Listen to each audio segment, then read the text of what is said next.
Hi,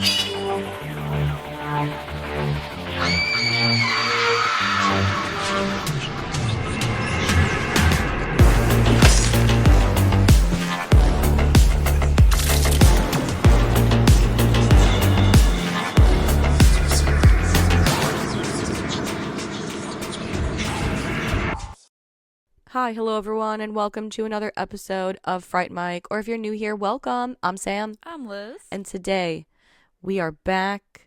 We are changed people. We have gone to Fantastic Fest. It has chewed us up, spit us out, and we have come out the other side having seen 11 to 12 movies in the span of 4 days. 4 days? It was exhausting. It was a lot. We are so sleep deprived, and we are both sick, if you can't tell from our voices. But it was worth it. So we're here to touch on the few movies that we did get to see, and just a brief synopsis of what they're about, and if we would recommend them to you, so that way you can keep an eye out for them. They should be hopefully coming down the pike pretty soon. I know. I think a few of them are already coming out within the next month or so, which is great. But some of them don't have release dates, and some of them are going to be further out. So hopefully everything gets released this year, honestly. Because we saw some good shit. We did see some good shit.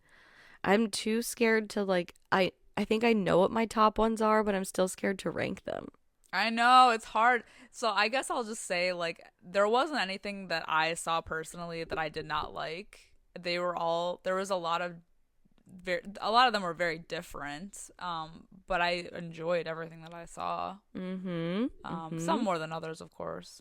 But overall, I had a really great time. The fest was amazing. We got to meet so many cool people and talk with so many people.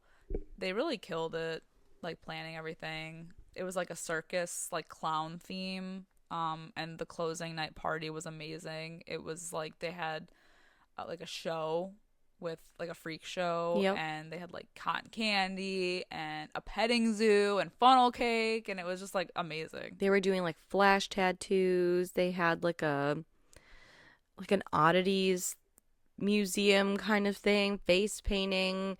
They had fun carnival games, where you toss the bag at the cans, and it was a lot of time and effort went into it. They even had performers, a girl dancing in a suspended hoop, and it was really cool.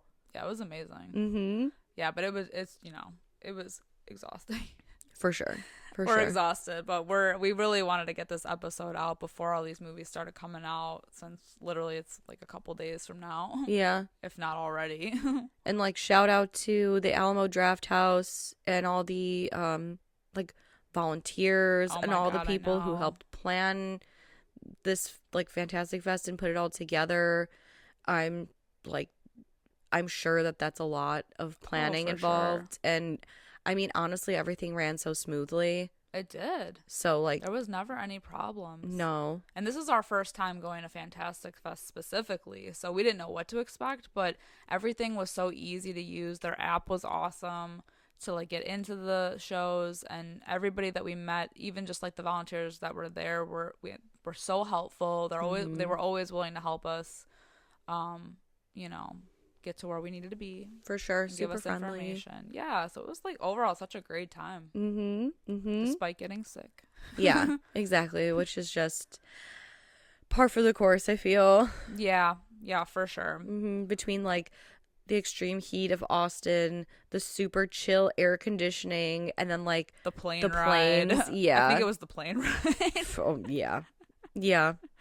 Thank God we got sick after and not during, though. I know. Could you imagine? That I tried so hard to stay sickness free before we went, because I'm I can't be sitting in a theater with a bunch of other people being dying. Yeah, exactly. Ugh. I know. So shall we just go along? Let's jump on in. Night one. Night one. So day one, We did have tickets to see Apartment 7A. Unfortunately, just with our flight and everything, we did miss it. But that should be on Paramount Plus No. fairly soon. No, It's it's out now. now. Oh, well, Yeah. there we go. She's out now. It's a prequel to Rosemary's Baby, so we are looking forward to checking that out. But the very first movie that we saw of the fest was Getaway, starring Nick Frost. Who we saw. We did. He introed introed the film. Yeah, he came in and intro the film, and it was awesome. Mm-hmm. And the movie is about a family who's taking a vacation to the Swedish island of Svalta, and it's for like a, I guess like a, I don't want to say ritual, but sort of like a ritual. Mm-hmm. And it's a very small island, and they are basically greeted with them, like the villagers saying like, no, fuck off, like you're not coming here for this. Yeah. And so it's like a very uneasy, unwelcome feeling, and craziness ensues, I'll say. The tables turn a bit. Sure. Yeah. And it goes in a direction that I wasn't even expecting. Mm-hmm. But mm-hmm. I love like the family dynamic that they have. They're all like so funny. I do too. Especially the mom. The mom is great. Yeah, they're funny. It was like a fun movie to like get started on. Yeah. Because it's more of like a horror comedy. Yes, for sure. Which like Nick Frost, I feel like I should have known. Exactly. Yeah. I doubt he's listening, but if you are listening, Nick Frost, I apologize for my husband accosting you in the bathroom. Ay, ay, ay. It's just, sometimes he gets so excited he doesn't realize where he is. He basically was like trying to say hi to him in the bathroom, and he was like, "Are you?" And Nick Frost was like, "Not in here, I'm not." Exactly. And my husband was like, "We saw you outside." It's like, shh. At least wait for him to be done peeing. Exactly. Before you try to shake his hand. Oh my God. A friend of ours who went with told me, and I was like, oh boy. Oh God. But it's fine. I'm sure it's fine. It's fine. Yeah. So, sorry. Yeah, sorry on his behalf. Yeah, I mean, we were like a few feet away from him in the front row. Yeah. Yeah. So it was awesome. He seems very nice. Yeah. Be very laid back. Oh, yeah, for sure. Mm-hmm. Yeah, it was a good time. It was a good one to start off with. For sure. Especially because we went into the next one, which I think is one of the more terrifying ones that we saw. Mm-hmm. For sure. So, like, the creepy imagery in this movie, I swear to God. The next one we're going to be talking about is called Daddy's Head. And this movie, it's like if you have a fear of, like, Uncanny Valley... This is like gonna be like right up your alley because it goes in like a crazy direction. It's like of all the movies that we saw, this was one of the few that I thought was genuinely scary at parts. Oh yeah, for sure. It builds like the sense of dread so well, and it's just like you feel that pit in your stomach where you're like, I know that this is not going to end well, and like the camera just like the way the camera like lingers on I shit. know, so I'm like, oh my God, I just know something scary is gonna happen. And it did. I know. It was genuinely really creepy at times. And basically, like, just a quick little synopsis of the movie is that it's about a boy and his stepmother who his father passes away, and so they're trying to kind of come to terms with it. There's a lot of grief happening in this one, and they start to experience like weird occurrences in the house, and basically they start fearing for their own safety because there's an eerie creature that resembles the boy's father that comes to visit him. And like, it's so scary. And it's not a natural.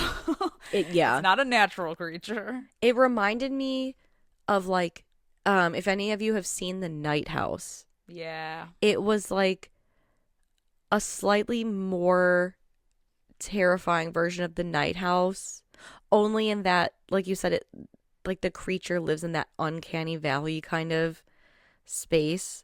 Yeah. Where like The Night House is just it's scary. It's suspenseful. Yeah. This one I felt like was like the Night House, but like the horror version. Exactly. So it's the same sense of like loss, dread, like I don't know, just that like like the dreadful feeling. Yeah. And especially because the creature, like once you see it, because a lot of it is just like the boy, like it looks like his father to him, so he's like shining a flashlight, because it's like it's bringing him out into the woods, or it's like It's in the dark, hiding in the dark in his room, like looking at him in the corner. But it just, once you get like you get glimpses of it, and it doesn't look right, but once you get like a full like shot of it, oh my god. Like there's a scene that I'm thinking of, and I'm trying to like, I don't want to say like, oh, when you see this is what, because I don't want to like spoil any jump scares, but there was like one scene that every time I think about it, like it gives me goosebumps. Like I have goosebumps now thinking about it. So it just was like a good like horror movie. Yeah, for sure. Mm-hmm. So like I think, and I believe that one is coming out soon. Mm-hmm. So definitely check that one out. Add it to your Halloween watch list because it's genuinely creepy. Yeah, and like watch it in the dark. Oh yeah. Don't be a wiener and watch it with the lights on. I hate that. Yeah, for sure. And then we were lucky enough to get secret screening number 3, which was the first one of our trip. And we were so lucky to catch Heretic early, starring Hugh Grant. Mm-hmm. And then I feel so terrible. I do not remember the girl's name. Sophie Thatcher. Thank you. From like Yellow Jackets. Mm-hmm. And she was in The Boogeyman. Yeah, Sophie Thatcher and then Chloe East. Mm-hmm. I don't think I've seen Chloe East in anything. She was in The Wolf of Snow Hollow. Oh, I did see that. Yeah. Okay, so I make a liar out of me. Oh, and then like surprise appearance by Topher Grace, which was insane. I didn't even recognize him right away. Like at first, I didn't recognize him. I know that smarmy face anywhere. But he's like, oh, it's just weird. It was weird to see him like older. I don't know. Right, for sure. I feel like it's been a while. It's been a long time. It has been. Eric Foreman's come a long way. Yeah, really. Yeah. Yeah, this movie was such a surprise. I mean, I went in with no expectations. I saw like a teaser trailer for it, I think. Like, I don't even know, like maybe like a month ago or so. Mm-hmm. Yeah, such a surprise. Yeah, it's coming out. It's coming out this year. I think so. Yeah. But I would highly recommend checking out Heretic. That's probably in my top of the movies that like we did see. Mm-hmm. And it was my favorite of the day. Like that first day, I just remember like Heretic, like they were all good. Yeah. And like Daddy's Head, like we had just gushed about it, but like walking out of Heretic, I was like, mother of God. Like, oh my God. That was so crazy. And it's the premise of Heretic, just like a brief synopsis, is these 2 Mormon girls are basically going door knocking to see if they can recruit people into their church. And they happened to come across Hugh Grant's house, and they said, oh, we can come in if your wife is home. And he says, of course she's home. She's just in the kitchen making a pie. And of course, because it's not a horror, it's not a horror movie if you don't just ignore the red flags, they go in, and what happens from there is just bananas. Yeah. When I tell you, Hugh Grant carries this movie. I mean, the girls are really great too, but he just carries this movie. Holy shit. He just goes like on, and it's like incredible. It's like so hypnotizing. He just like monologues the whole, like, yeah. Like the whole movie. Like it's crazy. And he forces them to kind of like look inward and like really put their faith to the test, really questions things, and he gives them different like tests and like situations, and it's like a cat and mouse thing to really like freak them out, and they're freaked out and we're freaked out for them because they can't leave this house because he's like locked them in there, and it's insane. And I don't want to give away too much, but I know it felt very like philosophy of religion, yeah, at some points, but like very interesting, very suspenseful. I feel like anytime I thought I knew where the movie was going, it kind of threw something in that like I didn't expect. And it's definitely worth a watch.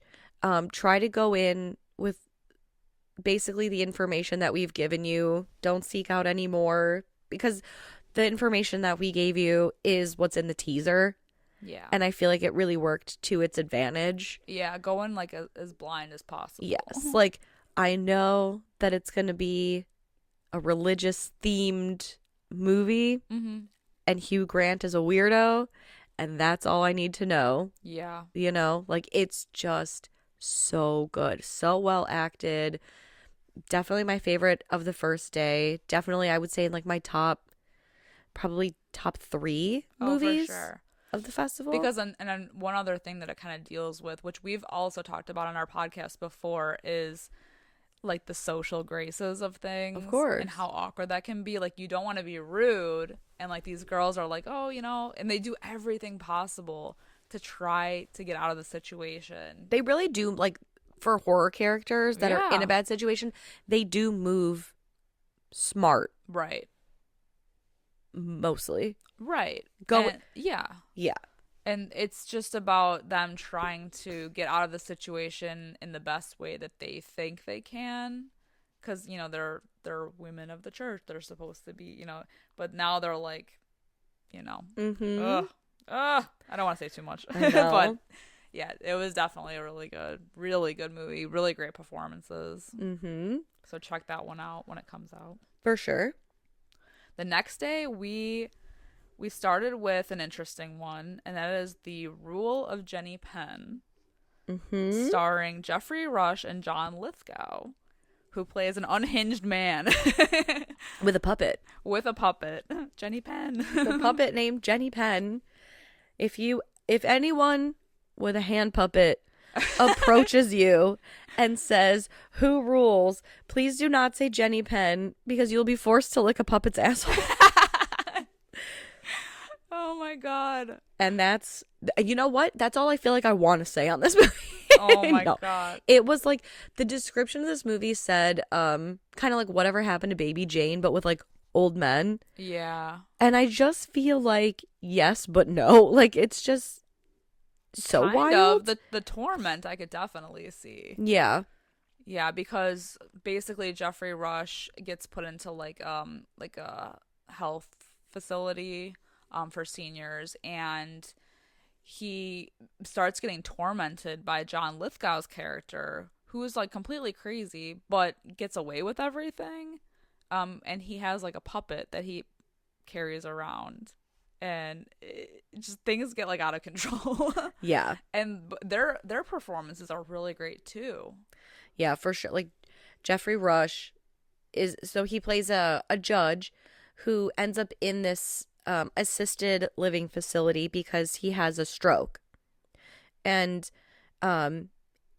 this movie was good, but just for me on like a personal level, it was like sad in a lot of ways.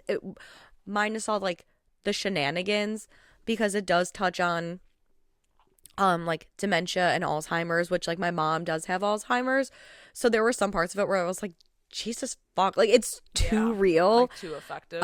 Right, because with this movie, it is a lot of like back and forth, like messing with each other. But it's almost like where Whatever Happened to Baby Jane was like over the top, like like going for the comedy kind of shit. Exactly. This felt so like dark at times, like, and like elder abuse. Yes, and like because they are in like a memory care / assisted living facility, there are those questions brought up of like, oh, is John Lithgow really messing with Jeffrey Rush, or is this all in his mind, kind of thing. It plays on that paranoia, which is inherently, it's terrifying, right, when you are in that situation, because you're with people who genuinely don't know right, what's real and what's not, and you're being surrounded by them. You also don't know, well, am I crazy? Like, is like, It was great. It was a really well done movie. Well, and just the way that that Jeffrey Rush's character is treated from the staff, you know, when he brings his concerns Like to the front from the jump. right, and how it's like they're looking the other way with these things, you know, and they're blaming him for things. So it's just, you know, it's like scary, Right, like there's a in scene that way. for sure. Like there's a scene which is like, just for like context, like where Jeffrey Rush is in bed and he does have like a thing to help him pee since he can't walk on it. He's in a wheelchair because he's had the stroke, and so he's like, you know, his whole thing is like, well, once I'm able to walk, like I'm out of here.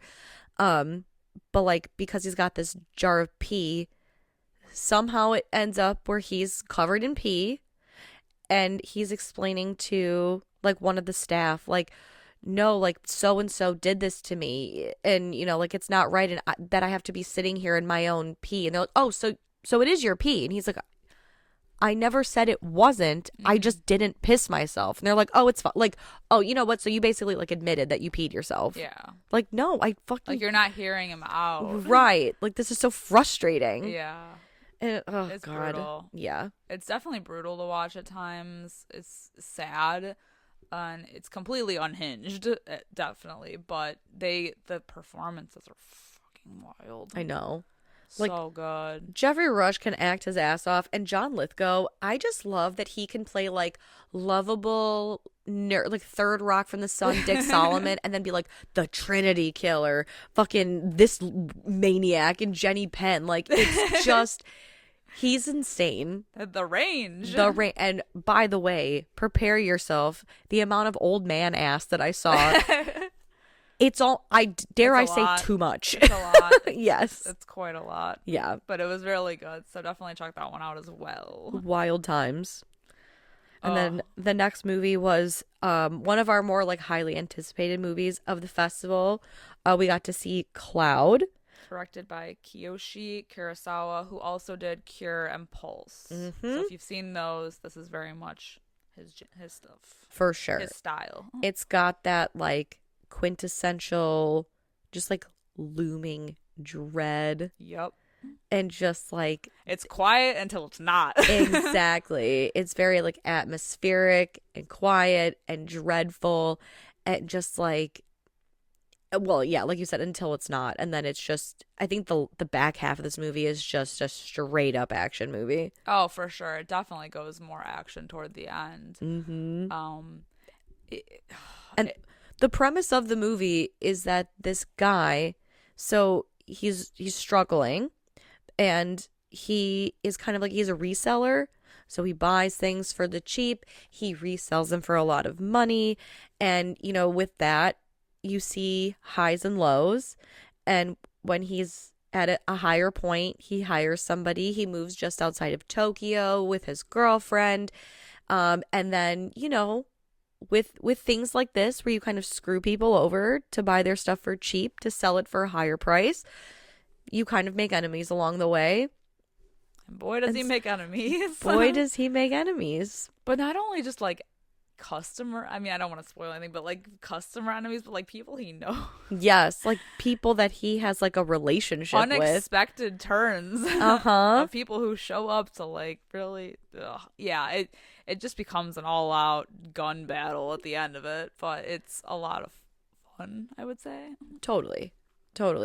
Oh man, like watching this chaos unfold. Absolutely. And seeing how he's gonna get it, because it's like he's, you know, he always like barely gets away. I know, this whole, and like every time he just manages to get away with his life, he's constantly like, wait, how are my items doing? Has anything sold? And it's like, oh my God, that's like there's like the humor in there. Yes. And that's the thing, it's like you want him to get away and be good, but also he's not a good person, so it's like you're conflicted. Right. Because in the end of the day, he is screwing people over. Yeah. Like, but, oh my God. I know. Like, you never want to root for the bad guy. But there's worse guys out there. But sometimes, yeah, you just find yourself rooting for, like, this particular bad guy. Yeah. The lesser of two evils. Exactly. Yeah, that one was a lot of fun. I know. And then after that, we did get to play horror trivia. Which we won.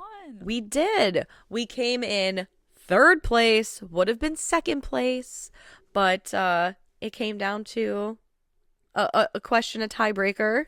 Yeah, and you killed it. And this guy Price is righted me. That's okay. Yeah, it's fine. I forgave him. Now we're friends. I was gonna say now we're friends. Yeah, now we're friendly.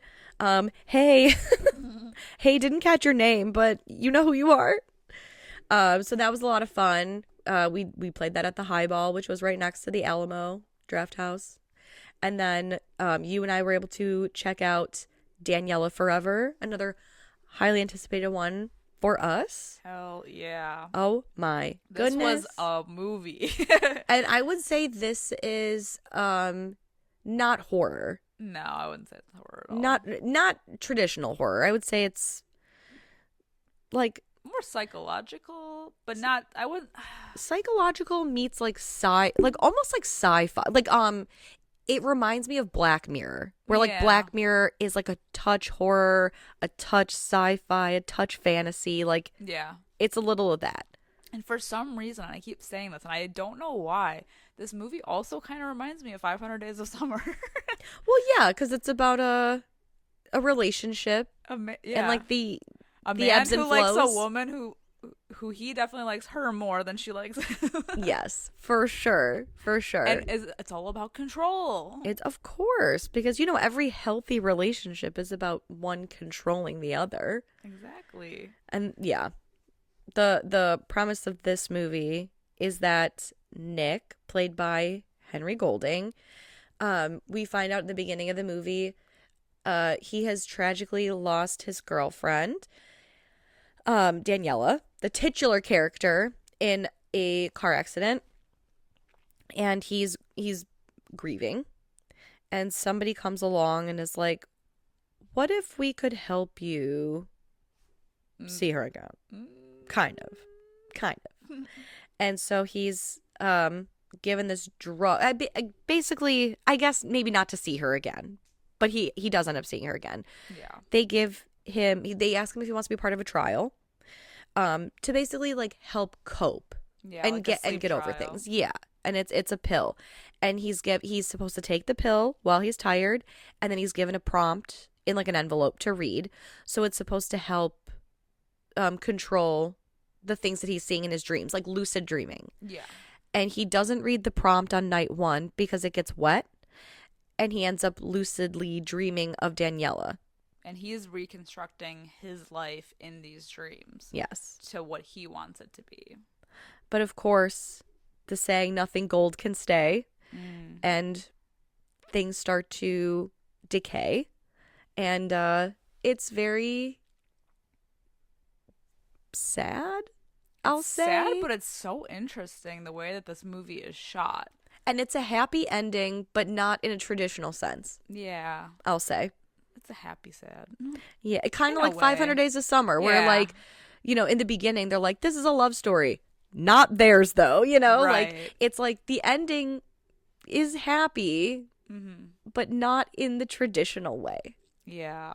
So I really like this movie, though. I thought it was, like, cool.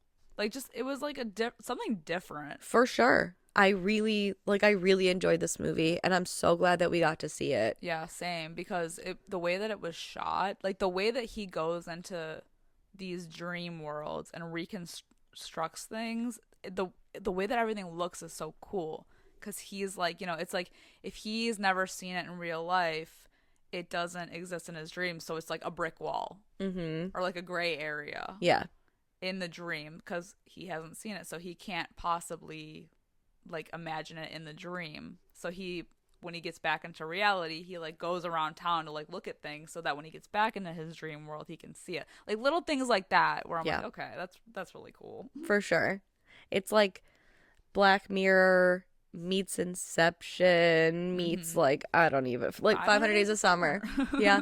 Yeah, it's really good. So if you like any of those combinations of things, you have to check out Daniela Forever. For sure. Just know that it's not a horror movie. No. I don't want you to go in thinking it's a horror movie. No, not really. Yeah. Definitely more sci-fi fantasy-esque. Like I said, horror in the way that like Black Mirror is considered kind of horror. Exactly. Yeah, it was fun. Definitely interesting. For sure. And then we ended the night, a really late night, Very seeing late. both of our, like, one of our most anticipated movies of the fest, and that was Dead Talent Society. Hell fucking yeah. So this movie, I unfortunately don't know when this will be available. Hopefully I know soon. it was released August 7th, I think. It's a Taiwanese movie, so I think it was released August 7th in Taiwan. I don't like I tried to look cuz we were debating like it was a very late movie. It was a very long day. Do we see it? Do we not? But I was like trying to look up like is it coming to streaming soon? Is it going to get a wide release soon? I could not find any information, so we bit the bullet. We saw it. So glad we did. Oh my god. I'm telling It was you, so much fun. I have to say, of all the movies that we saw, I think this is my top movie Yeah. of the fest. Like, I was so excited to see this. This was like my number one pick. Like, Yeah. had to see it. Just by reading the description, I was like, this is a movie for us. Like, we got to get in there. And we were debating because it was hard. We wanted to see it so bad. But it was such a long day, and we were exhausted and like eyes like taped open. Yeah, like a Clockwork Orange style. Literally, just like, oh my god, pry my eyeballs open. But we were like, Yes. we have to, because it was like the last showing of the fest, and we're like, we have to get in on this movie, and it really paid off because it was so much fun. You guys, I just know you guys would love it. For sure, for sure. And I feel so bad gushing about a movie that I can't confidently be like, it's coming soon. So like, please keep this on your radars. There were so many movies that like look at Late Night with the Devil that came out forever. Like, yes, it I never know. like, my God. So like, keep this on your radars. Keep this on your like watch lists. Keep an eye out for it. Because it's a lot of fun and it's like such a cool like world, almost like world building kind of movie. Because the whole premise of this movie is that there's this whole world of the dead, and that when you die, basically it's like you want to become like a dead influencer.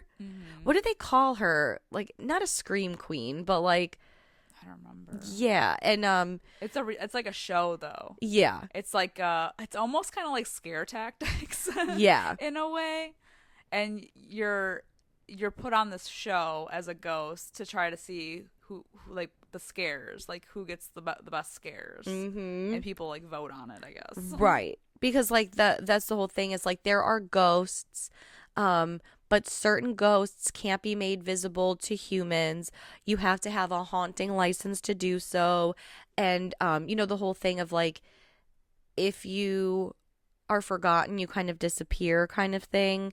There's such a thing with ghosts where like you will basically like die if you are forgotten.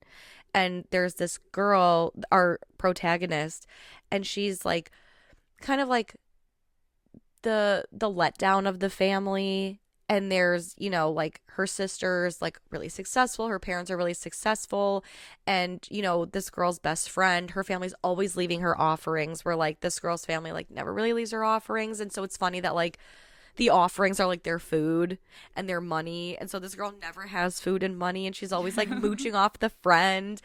And she basically she auditions for this like the show because she's afraid that she'll be forgotten. And I think she has 30 days Yeah. to like complete Before this. she like dissolves completely. Yeah. But it's like it's a straight up it's a comedy with like some tender moments in it. Yeah. And it's like I don't I could gush about this movie forever, but I just want to leave it at that. Yeah. Because it's like you need to see it. You just need to see it. It has some really, really cool shots in it. And some like genuinely like scary things too. Like but it's just And this is just like another one, because I know I said with Daniela Forever that it was like such a unique idea. This is another one that's like, such a unique idea. I mean, it has like influences in it that remind you of other things, but I've never seen anything like this, and it's so much fun. like the first I think 5 minutes of the movie I was like, oh Yeah. yeah, like this is it for me. baby. Yeah, like this is gonna be the best one, I think. Yeah, for sure. So that was like like I said, I hate so much that I can't be like, it's coming soon. But Well, we can keep you updated if we hear anything yeah, in other episodes on our feed. So for sure. or on socials, we'll keep you Yes. updated. I'm gonna look out for it Yeah. because unfortunately, yeah, there is no release date set for this one yet. So I know I'm sad. we'll see. I know. All right, the next movie I ended up watching with one of our other friends, and Sam skipped out on this one, and it is a sequel to a movie that played at another fest. The first one is called Heavy Trip. This one is Heavier Trip. And I knew I wanted to see this one because I loved Heavy Trip so much. It's more of a comedy than anything. So it was like a nice little break, I feel, from like, the more serious horrific things we were watching, and the sequel is just as good as the original, like the first one. It's about like a Finnish heavy metal band. In the first one, which is actually streaming on Tubi, so if you guys want to check that one out, it's about like a band who gets together and they have to come up with like a name and a song, and they want to play at a heavy metal festival that's happening in Norway, I believe. But of course, things go wrong along the way, and it's like fun. So by the end of that one, they end up in a prison. And so this one starts off with them in the prison trying to get out to go to another festival to perform. Hell yeah. And it's so much fun. It was hilarious. Especially if you're into like metal or like rock or metal music, really, but definitely metal for sure. Baby Metal makes an appearance in this. Hell and yeah. It was so much fun. It was so funny. Highly recommend checking the first one out on Tubi. Hopefully this one comes out like right after. I hope so. My hope was to watch Heavy Trip before we went to Austin, so that way I could see Heavier Trip. But I didn't get to squeeze it in, so I had to skip out. Yeah. But I can't wait to watch them both. Hopefully, like you said, the sequel comes out soon. Yeah, my friend that saw it with me, he hadn't seen the first one, but so he walked into this one not really knowing what was happening, but he still was like totally fine. Like he wasn't lost really. That's good. So, I mean, Good to know. Yeah, but yeah, since the first one is on streaming for free on Tubi, definitely check that one out. And then we checked out What Happened to Dorothy Bell, which is I'm gonna call it found footage horror, but it's more so like Unfriended or Host, where it's all like on a computer. Yeah. And like there's some scenes where it's like security footage, so it's like mixed media horror, we'll say. And the premise of What Happened to Dorothy Bell is that this girl, Ozzy, as a young girl, something, I'll say like traumatizing happens to her when she's young with her grandma, who she's very close with. And her grandma ultimately ends up passing away between then when she's young and now an adult Ozzy, who basically spends the movie trying to put together the pieces of that night.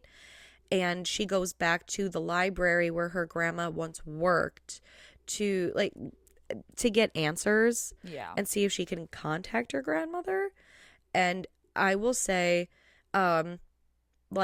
this movie was so good and had really, really terrifying moments in it. Oh, for sure. The way that they build suspense, and there are certain things that are just like, they linger a little too long for comfort, especially like there are things that like lurk in the shadows. Yeah. Or there's like something horrifying that's happening on a Zoom call, and at first you think it's frozen, like a glitch, but it's not. That was the scariest part of the. Oh my god! Like I fucking chills talking about it. That was the scariest part of the movie. And honestly, like the feeling was very similar to how I felt when I saw like Paranormal Activity for the first time, where it's like you're like looking at something and you're like looking around to see what what's gonna move next or what you're gonna and sometimes in this instance, we're doing the same thing. A camera is panning to something that's dark, and you're looking out like everywhere until your eyes adjust and they see like, oh my god, there's someone standing there. Yup. There was like a scene in particular where it was in like you were looking at basically like the library, like what do you call them, like the stacks or whatever. Yeah. And my eyes just naturally on the screen had like stuck to a point, and it was like the movie was like fairly dark, and I didn't even realize, because that's just where my eyes had settled. I didn't even realize for the first like, I want to say 7 seconds, because that shot really lingered, that somebody was like there until like they moved, and then I was like, oh shit, like, yeah, what the fuck? I had been looking there like the entire time and didn't even realize. Like, it just, there's so many good moments to it. And I think parts of it do get a little like confusing, especially towards the end, but like, man, there are such solid scares in this movie. Yeah, I definitely agree. I think that the reasoning behind it is a little it's a little convoluted. Yeah, it's a little convoluted. It's a little much for this kind of movie. But I feel like if it didn't have that kind of aspect, it might have just been like something that we've already kind of seen before. Right. But I didn't love the overall like story of why it was happening. But yeah, like you said, the scares, they're at a 10, man. For sure. Like, it didn't help either that we were in like the front row. Like truly the front row. Like dead center front row. We were like in the movie, and I was like, oh my god, we couldn't have been more in the movie unless we were actually physically in the movie. Yeah, we felt everything. yes, and there were some parts that like were so, because the movie is it's one of those where it's very quiet. Yeah, so when things do happen, and it just it's like a fucking bullet. Yeah, it sounds so loud. Yeah, but yeah, if you are into like found footage, mixed media footage, despite the ending having a couple like hiccups, I feel like the movie had like a natural like crescendo, and then it kept going, which was kind of a bummer. But other than like that, it's worth checking out just for like the scares alone. Oh yeah, for sure. Definitely creepy moments. Probably the second creepiest of what we saw, for sure. And then later that night, we caught VHS Beyond. So it's like the newest VHS movie that is out on Shudder this month, if not already. And we are fans of the VHS franchise because now there's so many of them. Yeah, So we were very much looking forward to checking this one out. And it's, of course, it's up my alley. It's alien themed. Of course. There were some really, I mean, I feel like every segment of this one, they were all enjoyable. Some of them really got to me more than others. But goddamn, this was a solid entry. For sure. I think I liked this one even more than the other one, the last one that came out. Who was it? Was it that friend that we made from trivia who said that he had only seen the first one? Yeah. And he liked this like the same amount? Yeah. Because I was like, I really like VHS 1 and 2. I am vocal about the fact that I am not a fan of VHS Viral. I think there's one good segment in it. But like, I've never had a problem with like any of the other ones. This one I think is like one of the superior ones. Oh, for sure. I mean, and there's like some really great people involved in this one. Kate Siegel. Justin Long. Yeah, the Long brothers. Yeah. His brother did and of course the one that they did. Oh yeah, you know. Yeah, of course. Yeah, so all the different segments, so good. Like there's one specific one, and I believe it's honestly like the one that the Long brothers do is really messed up and really like holy shit. But the one that Kate Siegel did with Mike Flanagan really like messed me up. Oh my god. For sure. And it's hard to describe them because I don't want to spoil them. Right, but perhaps maybe we'll do an episode on it. You know, wink, maybe. Wink, nudge, nudge. We'll break it down even more. So just get yourself prepared when it comes out. Maybe watch it. Yeah. Maybe just watch it. Yeah. And we can all talk about it together. Yeah, exactly. Who knows? We might cover the whole thing. We with may. Spoilers. We may or we may not. It's really undecided. But if you're into the VHS franchise and you like alien / UFO type stuff, definitely check that one out. Heck yeah. We also did catch a secret screening that night. The Creep Tapes. The Creep Tapes. We got the first 3 episodes of the Creep Tapes, which is Mark Duplass's Creep universe. Hell yeah. If you haven't seen Creep and Creep 2, please watch Creep and Creep 2 They're so good. before you watch the Creep Tapes. It will make much, much, much more sense. And then scroll all the way to the beginning of our feed, because I'm pretty sure that we covered both movies at the beginning of doing our podcast. Found footage part 1. Oh my god. Yeah. So long ago we talked about those movies. It was so good though. So good. And Mark Duplass was at the festival, so he did like an intro to the movie wearing the Peach Fuzz mask. Fuck for yeah, those we of were you so excited. Oh my god. I'm telling you, the second that he came out in the Peach Fuzz mask, I immediately like turned and I was you like, shot back because I was sitting behind you. You're like, oh my god. What the fuck? Like, I was so excited. I know we were both so excited. And he did like a Q&A after, and it's just so like, it's so perfect for this character of for his, sure. because like as a movie, he did such a great job of stretching like 90 minutes of this super weird, really awkward character. And in the sequel, it's very rare that you find a sequel that not only is as good as, but possibly can beat the original. And he found a way to do that in the sequel. The Creep Tapes, it's just a great like 23, 24 minute episode of this character doing weird shit in short bursts, and it's coming to Shudder, I believe, in October. So basically this month. Yeah, this is honestly this is the better route to go over making a third movie. I think it works better as like a show with shorter episodes, because I think that was one of the complaints about people who really don't like the Creep movies, is that it feels long because it's like him and one other person and he's tormenting them the whole time.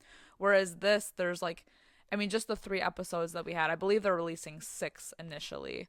But he's like with other people, like different people. Yeah. And we get to see, like the tapes that we saw in the movie, we get to learn more about them. Oh, hell yeah. And so it's interesting. They were like so funny and so good. And Mark Duplass is just crazy. Insane. I love him. And it's just like, if any of you were fans of the show The League like I was, you know him as like Pete Eckhart, and he just is like such a goof. So to see him like in these like the role of this like creep guy, it's just so fun. Like, I fucking love Mark Duplass. He is crazy. I love that he's just like up for anything. And the way that like in the Q&A he was talking about how they just kind of like text each other, like him and the other writer, they just text each other like plot things, and he kind of just goes off the cuff a lot. Yeah. And I don't know, he made it sound like it was like so thrown together, but yet he makes it so entertaining. It's actually impressive, honestly. Absolutely. And they film like, he said like 2 or 3 days at a time. Yeah. You know, he's like, the show is perfect because instead of taking several days and or weeks, to film a movie, he's like, it's a couple days, me and my like friends or whatever running around in the woods and like filming things. Could you imagine if you like stumbled upon them doing this? Especially like if those of you who have seen Creep like know, like he gets naked in some of these. It's like, can you imagine like what the fuck? That's all I kept on? thinking about, because one of them takes place in a hotel, like a motel, and I'm like, if this motel isn't empty, could you imagine like all the noise, like oh my god, I know, like crazy, insane. So please check out the Creep Tapes when it comes out. I think they said they're releasing the first 3 episodes all at once, and then the next 3 will be released in the subsequent weeks. Well, I can't wait to check out the rest of them. Fuck yes. Oh my gosh, good thing we're almost done. My voice is going. I know, me too. I feel the tickle. I know. I'm trying to suppress the cough. I'm trying so hard. All right. So we have 2 movies left that we checked out. this next one was so good. If you are into true crime, you are going to eat this shit up. It's a true crime mockumentary type movie, and it was so captivating 100%. and also brutal. Like, oh my god. Mm-hmm. And it is called Strange Harvest: Occult Murder in the Inland Empire. And basically we follow in like July of 2010 in the San Bernardino County, authorities were faced with one of the most bizarre crime scenes that they'd ever encountered. And it's about the serial killer that goes around the county, and it involves occult things, but it's like a string of murders, and he keeps getting away with all of these murders, and the cops like cannot figure out like who it is, and it goes on for so long. Mm-hmm. And the way that he poses these bodies, that and it's like it's not even just like a specific kind of person, it's almost like random. Yeah. Random people, like men, women, children, like it's crazy. And the way he poses them in like almost like a ritualistic way every time is what made the movie so disturbing to watch. Yeah. If you are a fan of the Poughkeepsie tapes, you will be a fan of this movie, because I do feel like the things where like the Poughkeepsie tapes kind of like falls flat, this movie picks them up and makes them better. Which is no hate to the Poughkeepsie tapes, because I do love that movie too. But yeah, this movie is just it's so captivating that you almost forget that you're not watching like an actual documentary. Yeah. And it's so bizarre. Like some of the things that happen, it was so good and so well done. And I do believe the director, oh my gosh, I got to talk to him after, Stuart Ortiz, I think. I think he co-directed Grave Encounters. That's awesome. Which we have done here on the podcast. So good. So fucking good. And the director was very cool. My husband like saw him, spotted him, ran up and was like, I was like blown away, because like the director does look very young. And so he's like, I gotta say, man, like, how old are you? You know, and you know, like he's young, but you know, like I think what did I say, like late 30s or early 40s, something like that. Yeah. But so like, but the dude looks so young, but he's so chill. It was like really cool to like just chit chat with him, because he's like, my wife's over there. And yeah, we like could not say enough nice things about this movie. It was one of those like, I had to see this. Oh, for sure. It's just like you have that like tingle that you know it's gonna be good. Yeah. And it really didn't disappoint. It was really great. Yeah, Heck definitely yeah. check it out when it comes out. This is another one we'll probably have to keep our eye on, because I don't think it has a release date yet. I did not hear. So like, not that I'm aware of. Yeah. But keep an eye out, because hopefully it will be coming out soon. If you are fans of like mockumentary style, like it's just so freaking well acted. Oh, it's for sure. So well done. Yeah, there were so many moments where I was like, and this isn't real? Like, right. It's so convincing the way that it's put together. Yes. And like the way that they show the dead bodies, like it's disturbing. It's yuccas. Yeah. Yeah. But like so good. Yeah, definitely keep this one on your radar, all you true crime buffs. Exactly. You true crime junkies out there. Oh my god. Insane. I know. All right, we have one final movie that we saw. It was the one to end them all, and it is Mr. Crockett, which is coming out this month as well. Heck yeah. Where's it streaming? Do you know? I believe. Is it not streaming? I believe it's either Shudder, right? Shudder, yeah. I think okay. Shudder. Because I know we were like talking about that earlier. I know. I was getting like Shudder and Hulu movies mixed up. And well, Hulu and HBO. It's fine. Just Google it. It's coming out in October. No, I believe it's Shudder. Yeah. Yeah, this was like a really fun one to end. Yeah. Especially after watching Strange Harvest, which was so dark. You need like that palate cleanser. You need to laugh with it. Yeah, we needed something a little like off the walls. Just goofy. Mm-hmm. Mm-hmm. This movie kind of had a touch of like Nightmare on Elm Street kind of vibes, like not a sleep demon per se, but like an entity yeah, that like from an alternate reality can mess with your right reality. Right, exactly. You know? Yeah. I was gonna say controls children, which he does. Yeah. Yeah, like a Pied Piper. Kind of. It's like I think someone at the festival when they introduced this movie described it as like a Tales from the Crypt episode meets like Nightmare on Elm Street. Yeah. Which like kind of sort of. Yeah, I could totally see that. Yeah, and it all takes place in the sorry if you can hear that. That was my microphone. But it takes place in the summer of 1993. And this struggling mother just lost her husband, and she's dealing with her major pain in the ass son, Major. And yeah, he's like really acting out. Like he's so bad. He's like one of those kids where you're like, fuck them kids. Oh, for sure. You know, and she's like really trying. She's like at the end of her rope. Yes. And so she comes across like an old VHS tape of a kids show called Mr. Crockett. Mm-hmm. And it basically, like, once she puts it in for him, he is like a totally changed, like he's like totally engrossed in this show, watches it nonstop to the point where she has to take the tape away because she is like, oh my God, you know, you're obsessed. Right. You've watched this tape 800 times in 24 hours. I don't even know how that's possible. Right. And so she gets in a fight with him because he gets upset over having the tape taken away. And she says, in like a fit of like anger, she says, I wish that I could just stop being your mother, or something, you know, something along those lines. And there's this Mr. Crockett who is listening. He's listening, and his whole thing is that he takes children away from like bad homes, broken homes, things like that. And so he takes Major, and the whole movie is her figuring out how to get him back from this other world figment. Yeah. And like the mothers along the way, and right, like I will say some of the creative kills in this are they're really something. They really are. Yeah, it was definitely goofy, but it was a nice way to end the fest after seeing a lot of really dark, scary, messed up things.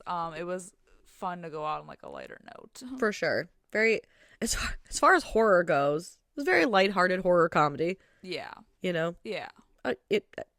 I guess. As far as movies about dark, but children, it's like in a goofy way. Yeah.